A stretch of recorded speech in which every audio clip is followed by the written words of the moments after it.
Totoo ba tong nakikita ko? O hindi pagod lang siguro to? Bakit binabarikadahan, sinisigawan ng dating pinunong bayan ng isang taong kamukha nung sa parisan?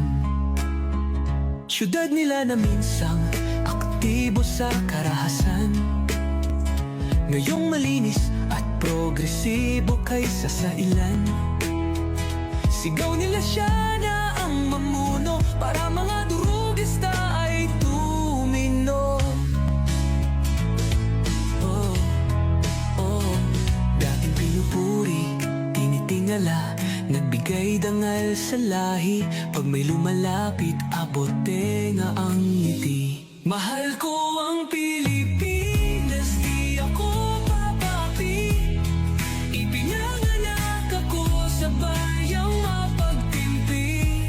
Ipaglalaban ko ang kalayaan kahit ako'y masawi. Sisikat din ang araw, muli tayo magsasamang nakamiti. Inangat ang uniformeng kupas na may bahid ng dahas. Dudublihin ko sahod nyo, wag na kayo lumihis ng landas. Hulihin nyo mga gumagawa ng masama, kahit pangalan ko nakataya. Akong bahala sa kaso nyo, basta kayo ang nasa tama. Pero ano ang isinukli?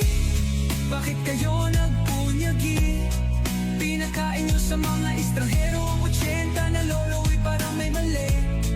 Pagkatapos ay angat ang inyong moral na dating mabababa.